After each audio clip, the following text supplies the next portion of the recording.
Hello, good afternoon to one and all.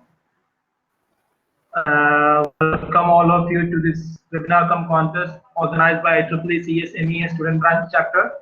I welcome all the participants. We are starting our live session. Our speaker has joined already.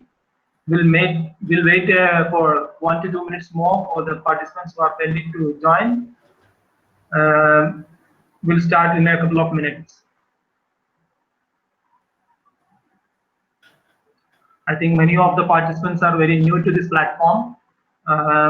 We'll have the live session over here. We'll go for a break and we'll have a social launch session also. In the social launch, you can network with the participants. There are virtual tables available over there. In that virtual tables, you can grab any seats in the virtual table and you can communicate and network with the participants.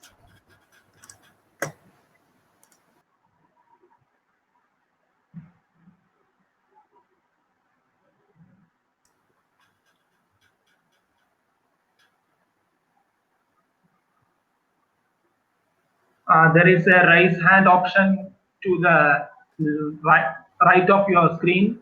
You can raise your hand if you have any doubt in the session or at the end in the QA session. You will allow the person, those who have raised the hand to the stage, they can come to the stage and they can speak out and you can clear your query with the speaker.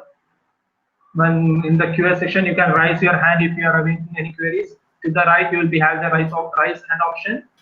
We'll admit one by one the participants so you can have clarify your doubts with the speaker.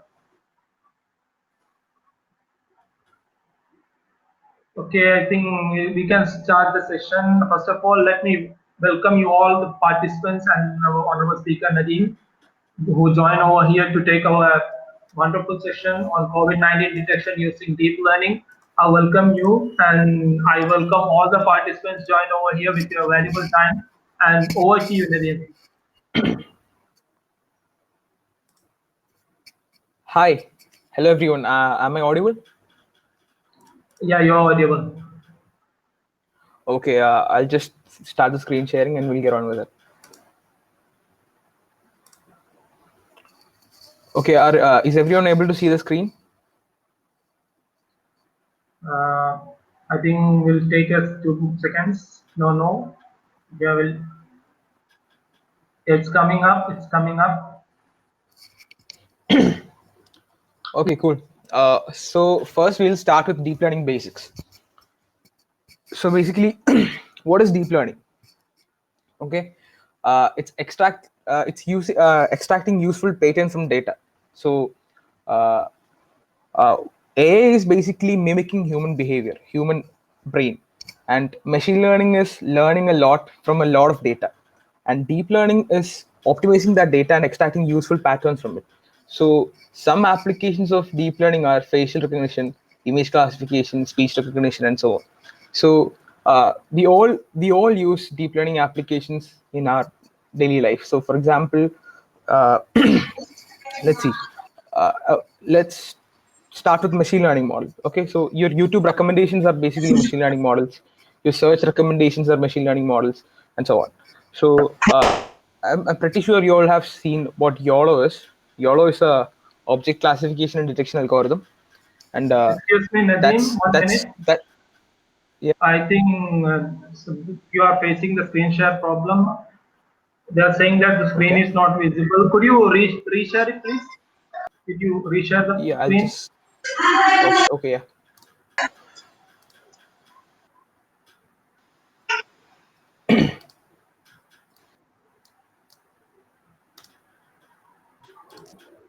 Is it visible now? It's coming up. Yeah.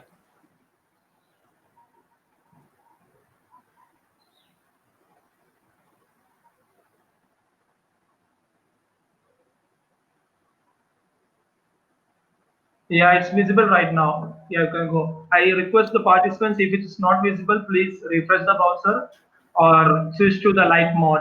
Thank you. Okay, cool.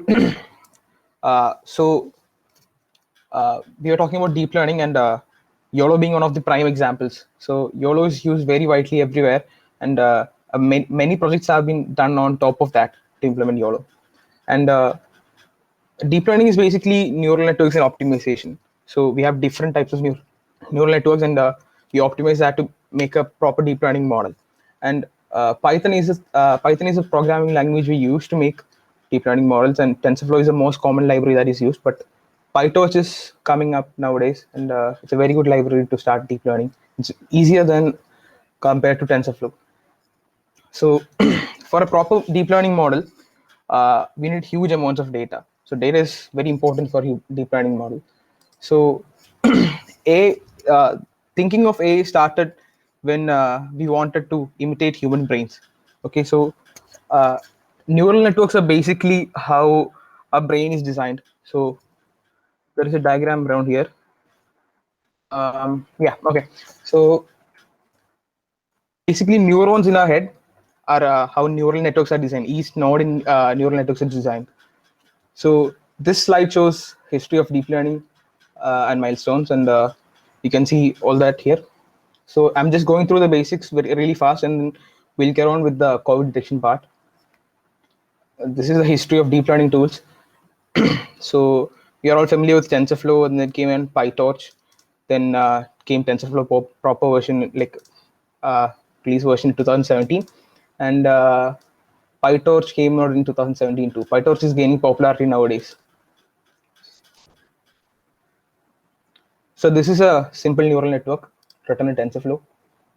I'll be sharing the slides with you. This is a slide from Lex Friedman class from MIT, deep learning class from MIT. So it's very widely used. So this is what TensorFlow is. TensorFlow is a deep learning library, open source, built by Google, written in Python. It has a very high community support, and a lot of projects have been done in it. Okay, see, this is what I was talking about earlier. Artificial intelligence is a big circle, and then comes machine learning, then representation learning, and then there's a niche area, which is called deep learning. So on the right side of the slide, we can see how a deep learning produces output. Okay, so it takes pixels as input, then we have first hidden layer, second hidden layer, and third hidden layer. So the number of hidden layers we can choose according to our requirement, and each hidden layer is programmed to detect. One second, did the screen go away? Yeah, it has Hello? went off. Yeah, it's gone. Okay, 1 second.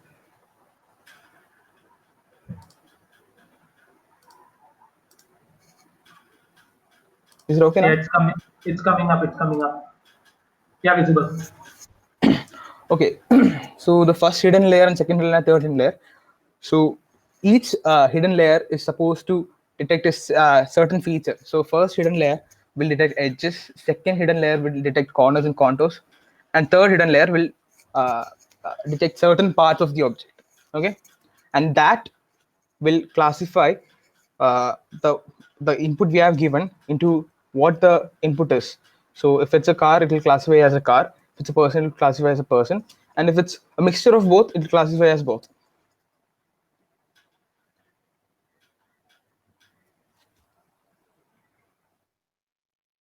Okay.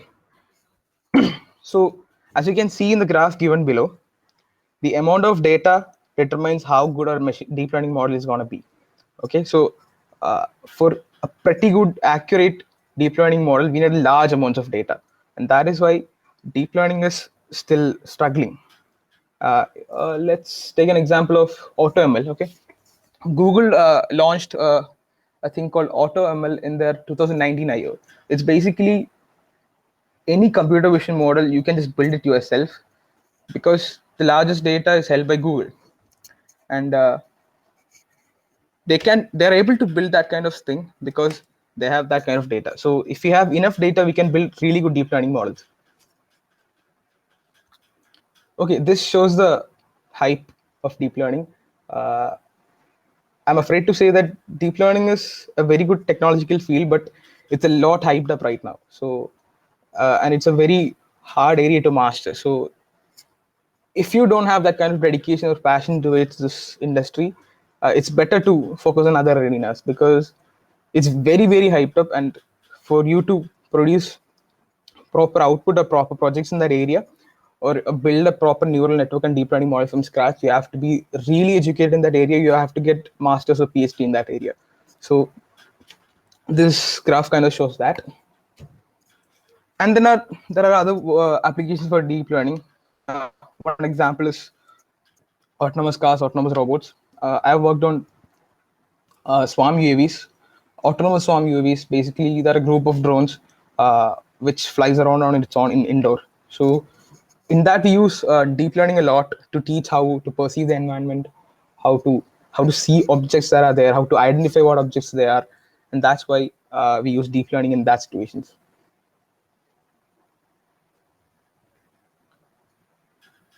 Okay, there are some things we can't do well in deep learning, and that are mimicking mirrors or identifying 3D structures properly. But up to a limit, we can identify 3D structures properly, but we can't perfect it yet. And we cannot also do physics with deep learning. Machine learning, yeah, it's possible, but deep learning is more of a optimized kind of stuff.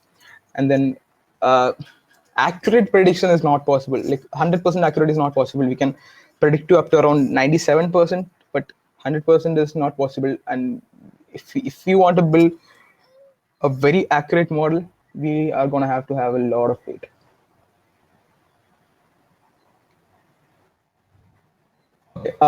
This is something called estimating apartment cost. So the map shown on the right is map of Boston, Massachusetts, USA. So the input we give is bedrooms, square feet, and neighborhood. Okay, neighborhood ID. So neighborhood ID could be their postcode, pin code, or anything else, and then we input that into a hidden layer, which will contain many other parameters, and that the input and the hidden layer will estimate the final price. So we can see in this graph, the downtown Boston is the most expensive area, and as you move to the borders, the rent reduces. So if we have a lot of data from previous years' rent collections and all that, we can build a proper model estimating the rent values each year in a given area.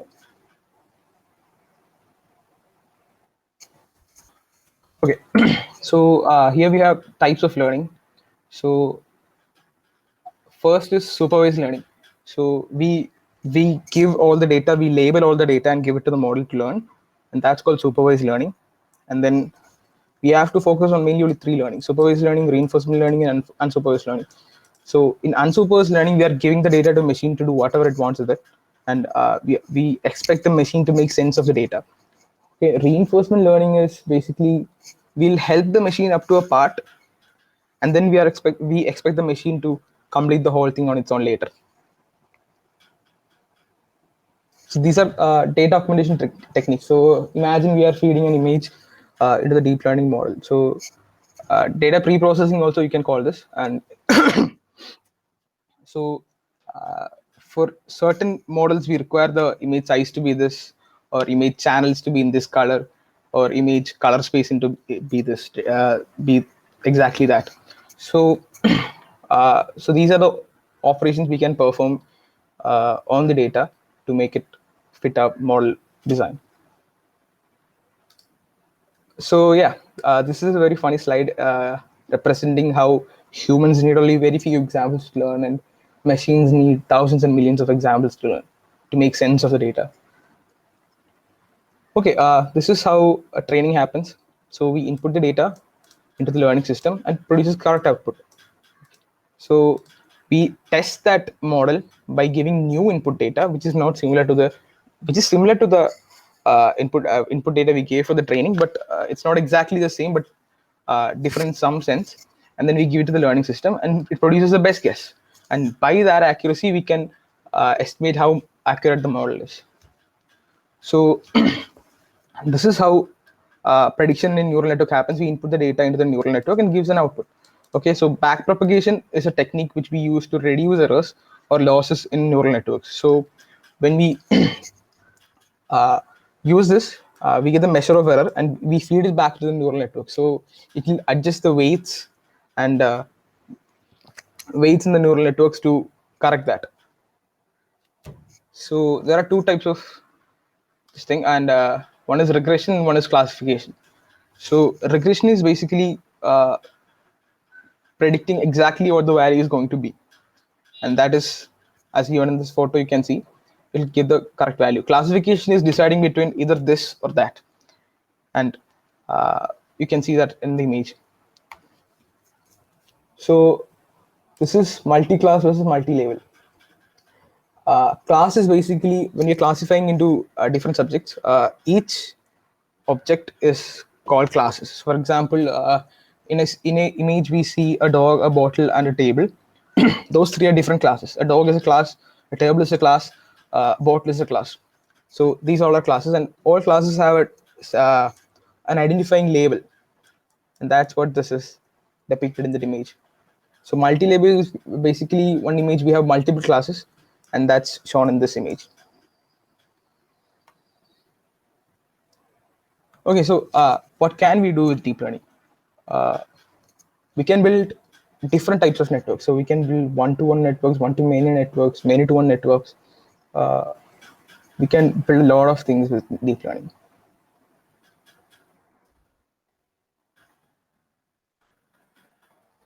Okay, so the hardware computing part.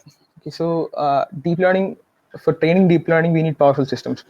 You're all aware of that. So why is that? Because CPUs execute instructions serially, so basically one after the another, and GPUs have a lot of cores which enables it to execute instructions very parallelly, and that's what makes GPU extremely compatible to run deep learning models. And modern GPUs have support from CUDA libraries and a lot of other deep learning libraries supported by NVIDIA, so which makes it specifically attractive to use for deep learning purposes.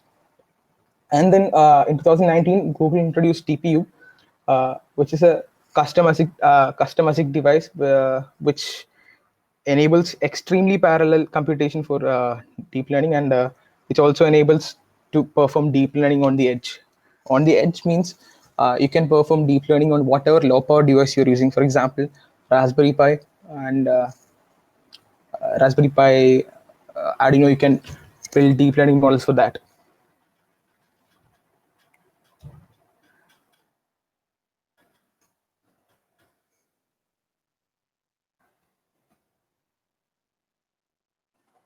Okay, so using this, if you go to this link, you can see how neural networks are designed. You can see how to optimize them. You can see what learning rate is. You can see what activation is, regularization is. You'll get visual understanding of what all that is. Mushraf, I think we'll go to the detecting COVID part. Yeah, okay, yeah, we can move to it. Okay, cool. Just stop screen sharing here. Yeah, there are some queries coming up. We'll take the queries at the end, right? Nadeem, we'll take Yeah, the we'll take questions the queries at the end. Yeah. Okay, okay. You can pose the questions in the question window, guys. You can pose the questions over there. We'll take it at that. I think there are still some people facing issues to join, and some please, if you could join via your laptop or PC, it will be better. Please try rejoining, and we'll share the recordings of this with you guys soon once the meeting is over.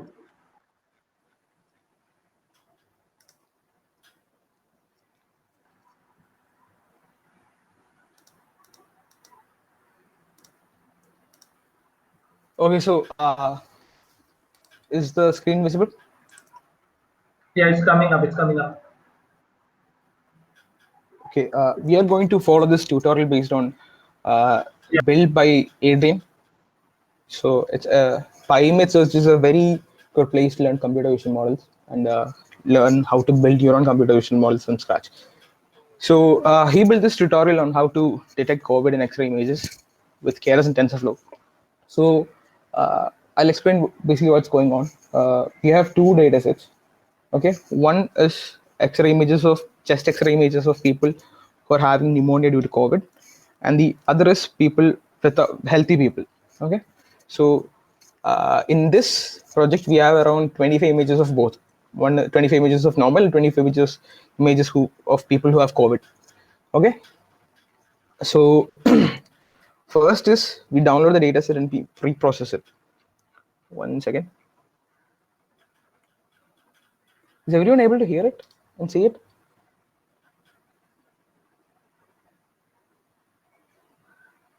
Hello?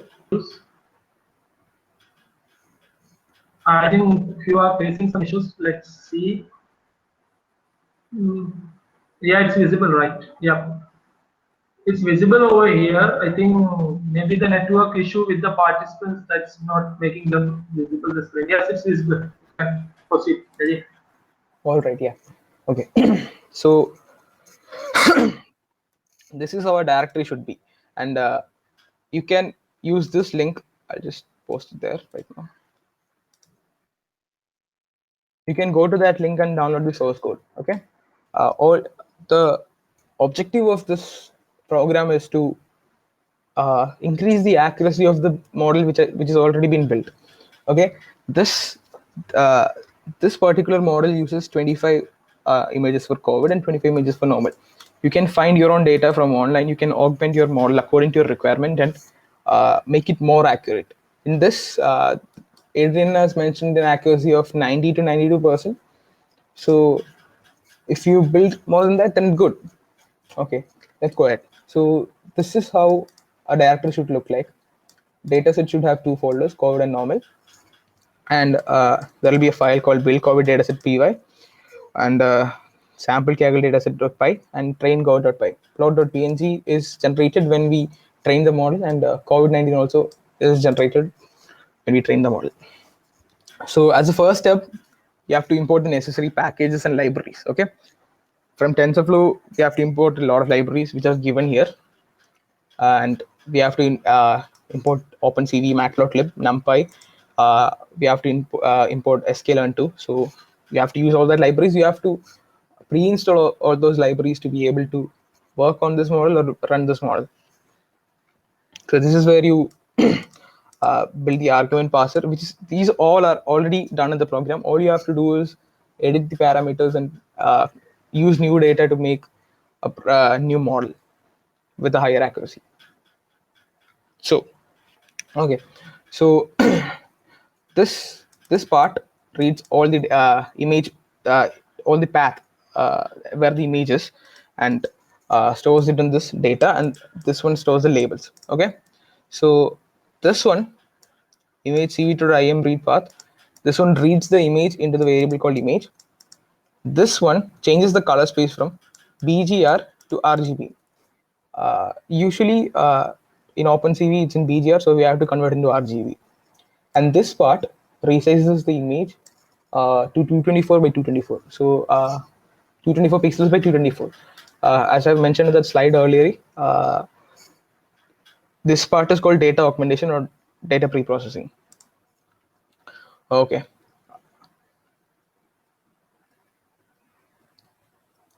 So this part we perform one hot encoding on the labels. So it'll make a hard gap onto which is COVID and which is not, and it'll make that earlier variable data into this 011 011 100. So one of these is COVID and the other one is not COVID.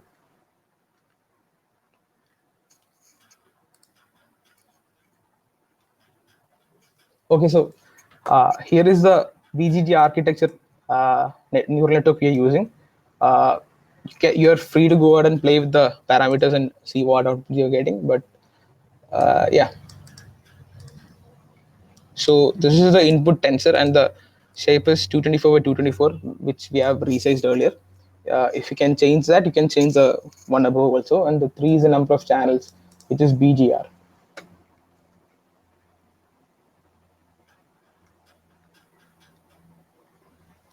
Okay, so here we decide the batch size, validation, epochs, steps per epoch, and learning rate, and etc.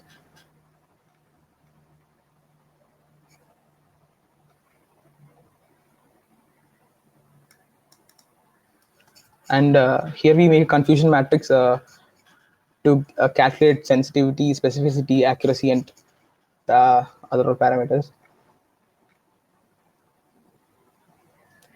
This part is where we plot the graphs. So as mentioned in that directory listing above, we'll be able to generate a graph using matplotlib, and we can see how the accuracy is going up, how the loss is coming down, and all that. And this part is where we serialize our KRS model and then save it into a H5 format. Okay, so using this command, you can start the training process. Okay, this is an argument data set, and this should be the folder which you have the Hello, data set in. Nadine. Yeah, Excuse me. yeah. There is a request. Could you please zoom in a bit? They're asking to Oh please yeah, yeah. zoom Sure, in. sure. Could you do Is it visible now? Better now? that? I think it's loading. Yeah, it's bit okay. Yeah, perfect. Okay. This part is where you feed your data set to the train COVID-19.py model. Okay, so this dataset folder should have two folders. One is COVID and other is normal with images of people with uh, chest X-ray of people with COVID, and the other one should have chest X-ray of people without COVID. And then you start the training, and you get this. You'll get something like this. Okay, and here you can see the accuracy of this model is 90%, 0.9. Sensitivity is 1, and specificity is 0.8. So sensitivity is basically all the people who have COVID will be detected as positive, but specificity is basically like sometime only 80% of the negative is uh, like given as negative, and some of them will be given as positive. So it is better to identify people uh, who might not have COVID, but they can also go and undergo testing, and so that's better for us. So this is how the model is built, and I've shared the link with you, uh, so you can start working on this. I I would advise you to use Google Colab to train and submit the model, so we can use the model easily. And the Colab also stores all the output values too, so that'd be great. I'll take questions. There are questions in the question part, and Okay. there is a person Shivam raised hand. I'll take him to the stage.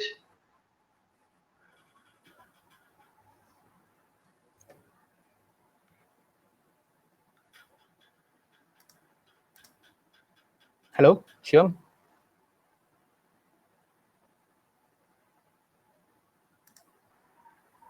Hello, Shivam. Yeah, you can ask your question.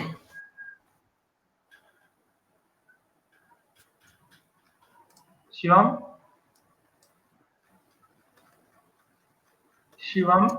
you are on the stage. You can ask the question if you wish to ask any question.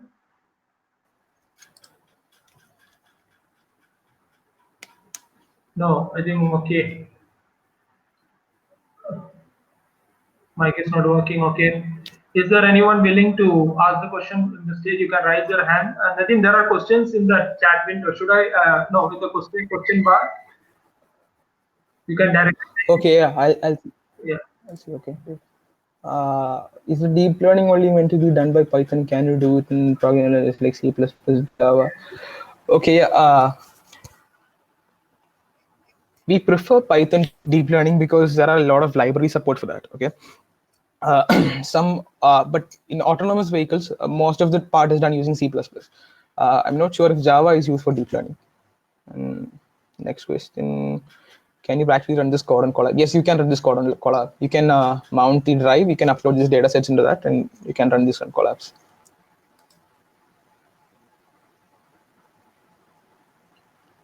Okay. Any other question?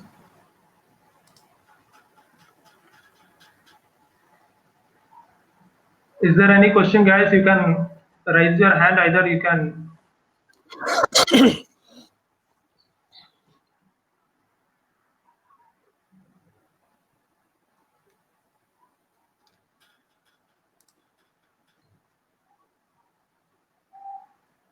Shivam, I don't understand your question. You train the model, you give data for prediction. I don't understand it. Can you come online and speak up, please? You can raise your hand, Shivam. I will let you into the stage.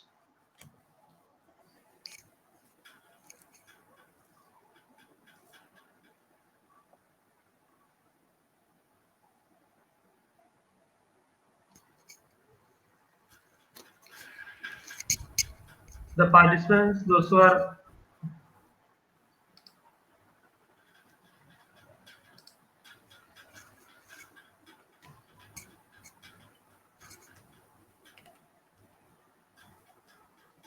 I think Shivam is facing some network issues. Okay. Okay. Do we have any other questions? Do we have any other questions so that we can?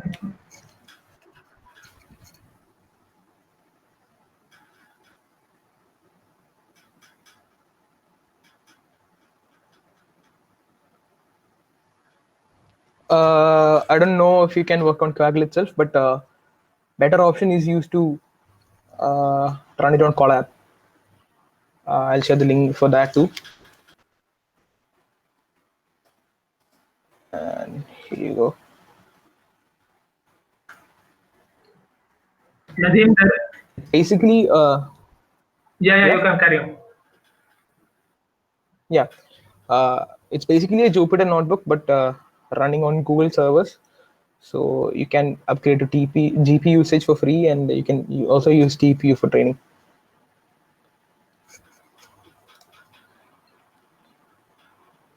How do you start deep learning from scratch? Okay. First, you have to be pretty solid in Python. So I'd advise you to take the course CS50 from edX by Harvard University, taught by David J. Malin. Okay, and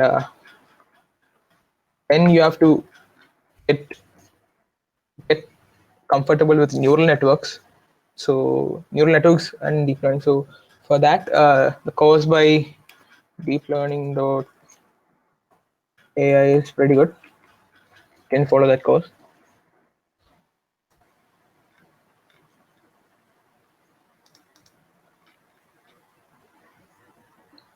Nadeem, there is a request from a participant that could you please run this code practically in Colab so that they can get an idea now? In Colab, I can show you running it on my computer. Yeah. So okay, okay. So this is the Python code I showed you earlier. Wait, I'm not sure if you can see this. 1 second. I'll share the screen for this.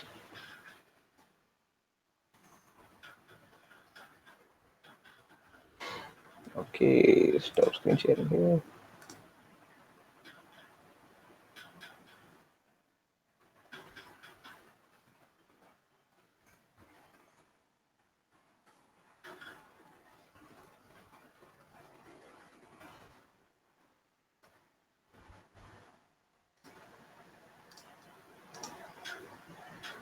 Are you able to see the screen? A terminal window? Yeah, it's visible. Okay, yeah. So we have all these files I have mentioned earlier here. Build COVID dataset, uh, dataset folder we have sample kaggle dataset.py. So that will download the dataset. And then COVID-19 model is a train model which we have built. And train COVID-19.py builds that trains the model. So I'll run that model for you. 1 second. This is nothing. I'm just activating a virtual environment for that. And okay, let's. You can use this argument to feed the dataset folder, or you can use dataset and the folder name of the dataset is. When you press enter, it goes into the training mode. It loads images here. എന്താണ്?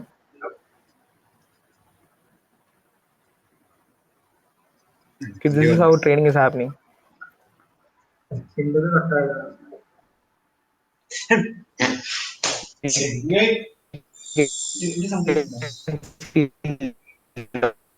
here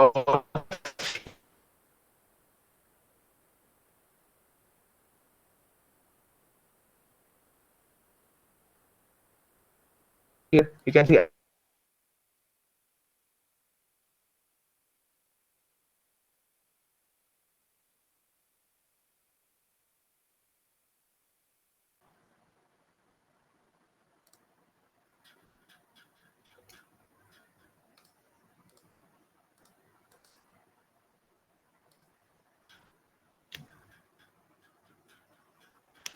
so as every epoch goes on, we can see the accuracy slowly improving over time. See, after every epoch, you can see accuracy improving. First, it will decline a bit. It's usually like that. Then it increases 4250, 6250, 6750. And the end, we'll get a properly accurate model.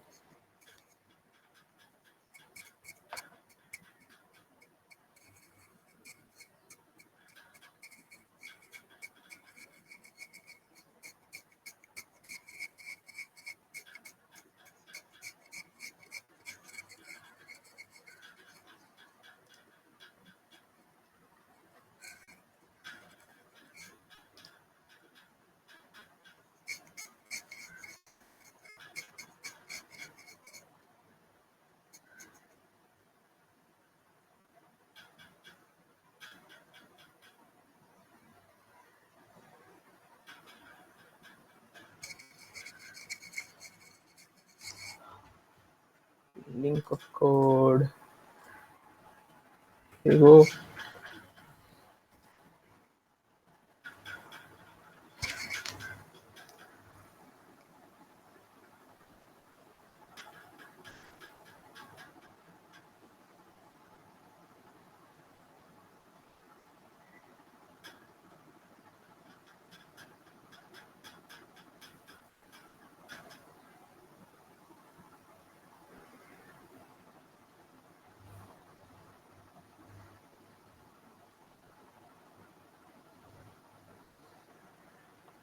Okay, so we are getting an accuracy of 100%, which never usually happens, and there might be something wrong with the code here. So we'll check the plot.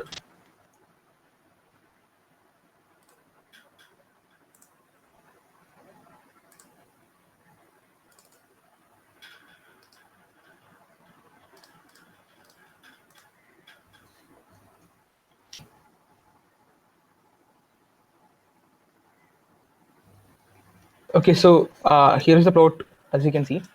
So the red line shows training loss, which should be decreasing as we go. The validation loss also should be decreased as we go. The indigo line shows the training accuracy, which should go up as we build the model. So as you can see, it started at 600, then it went down to 400, then it kept increasing steadily, and then decreased a bit too.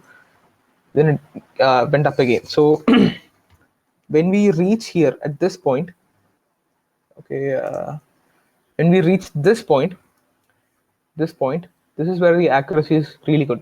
So if we go beyond that, it's called overfitting of the model. So you can stop the training there and you can run that model to verify the accuracy. And yeah, this line shows validation accuracy.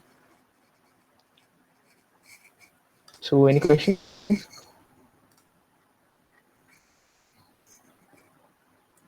How to get the code and dataset into Colab from Kaggle? You have to manually download the code and dataset, and you can open Colab. You can upload the code and everything into that, and then you can run it.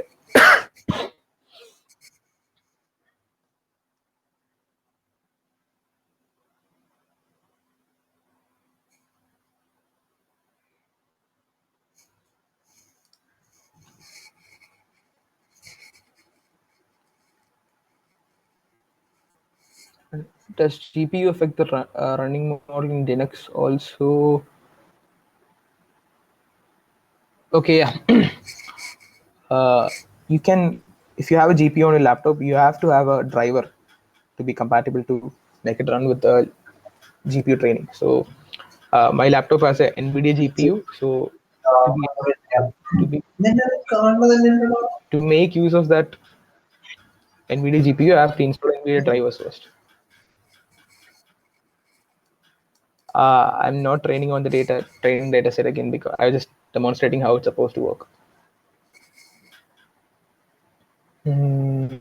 Okay, here is the code link. Purpose of using GPU in deep learning. Okay, so deep learning is basically, so for deep learning, we have to train the model, right? So if we train it on a CPU,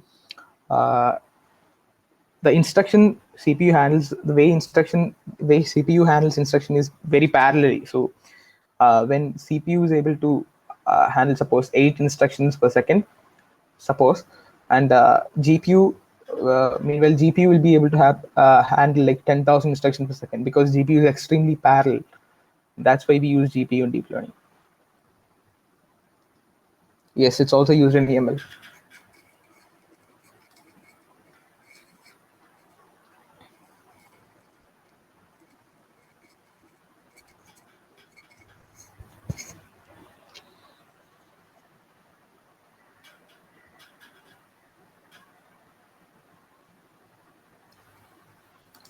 Hello, Nadeem. Yeah. You're taking questions right now? Yeah.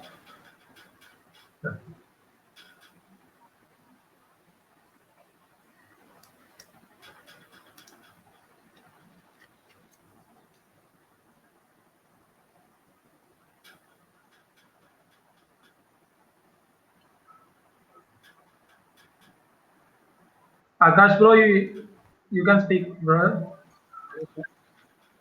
Yeah.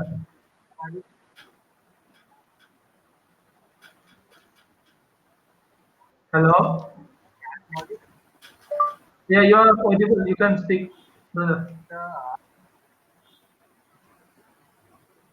Number of epochs per step per epoch. Is there any way? Batch Epochs. size and Epochs. step per epoch. Okay, epochs is basically the number of times the same data is run through the model to while the training process happens. Yeah, So, I know epoch. Step per epoch sorry, and batch size. Step per epoch. step per epochs. You can decide that accordingly. You have to give a, according to the model, you can decide how to give the epoch size, the step per epochs, and you can turn more or less according to approximate. Batch Is size there any usually we can use logical? around 30 to 40, and epochs, if you have very large data set, you can reduce the number of epochs, and if you have small data set, then you can increase the number of epochs.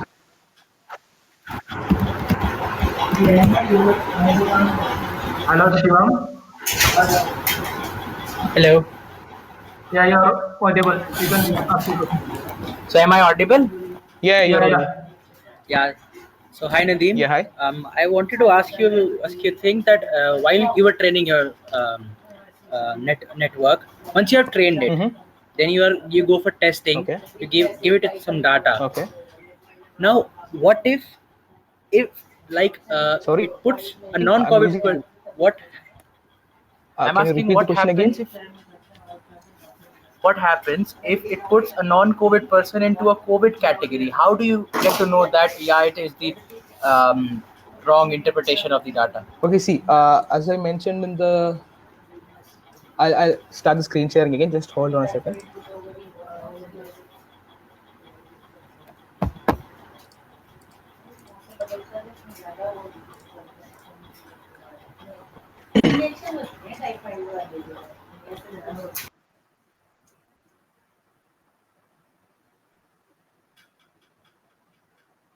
Okay, see, here we saw the sensitivity of the model, right?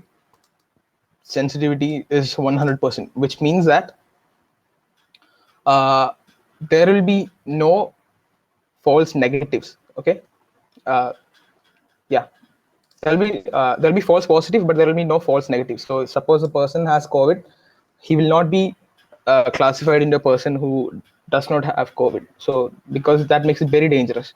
So the opposite happens, it's fine, because after testing you will know that the person does not have COVID. So it all depends upon the data and how you feed the data into the model.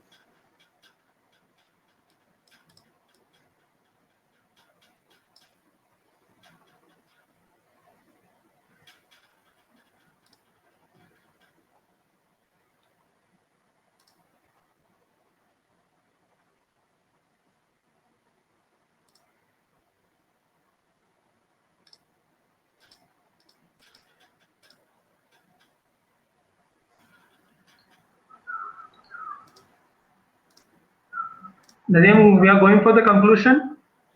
Yeah, sure. Is there any more questions? I think no, there is no more questions to be taken. Is there any question, guys? If you have any question, we are going to complete the We'll just session. wait for a few more minutes, see if there is any more question. Yeah.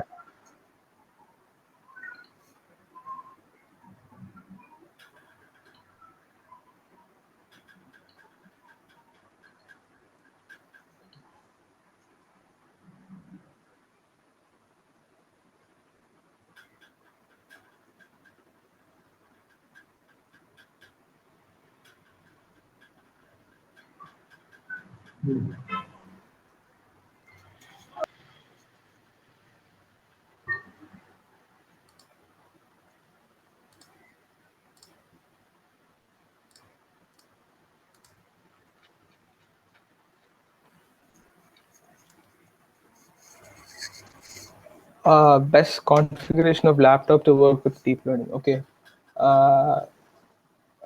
If you have more than 8 GB of RAM, it will be good. And the most important requirement for a deep learning laptop is to have a GPU, NVIDIA GPU. AMD GPU is also good, but it does not support most deep learning libraries for GPU acceleration. So it's better to go with a laptop you have with NVIDIA GPU.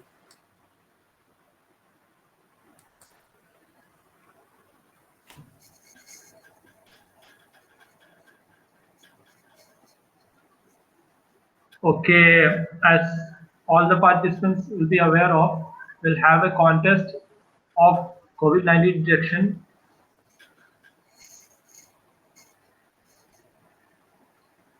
We'll recording of this session to your mail. You can submit your work.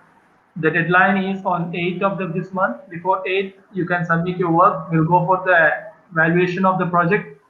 And the winner will be getting an opportunity to work as an intern for Think Dynamics company. The winner will be decided on the basis of accuracy of the code you have generated, because we have already, as Nadine said, we are having 90 to 92% accuracy with the code we have already shared over here. So try your maximum best to develop into the better accuracy, and the best one will be selected as the winner, and will be eligible for the prize of having an intern in Think Dynamics company, and also will have other goodies as the prize for the other participants of the contest. And the certificate for webinar and this contest will be provided for the participants, those who will be taking part for the contest, not the students, those who are taking part for the contest. For them, the participants, those who are taking part in the contest, only will be provided with the certificate, and you will get the certificate once the contest is over. Okay, I think it's that clear for every participant. Is there any queries regarding the contest or anything? You can ask in the chat window. I'll clear it off with you guys.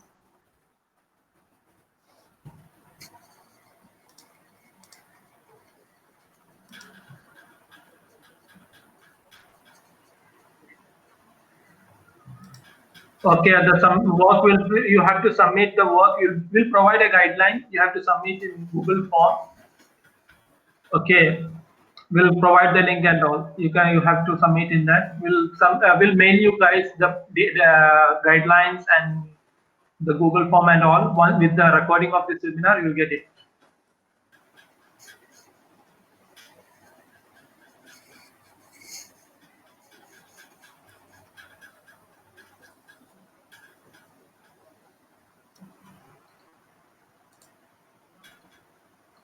Okay, I think there is no more queries. Let's conclude the session. I humbly thank our honorable speaker, John Nadeem, over here to take his valuable time to share his knowledge with us.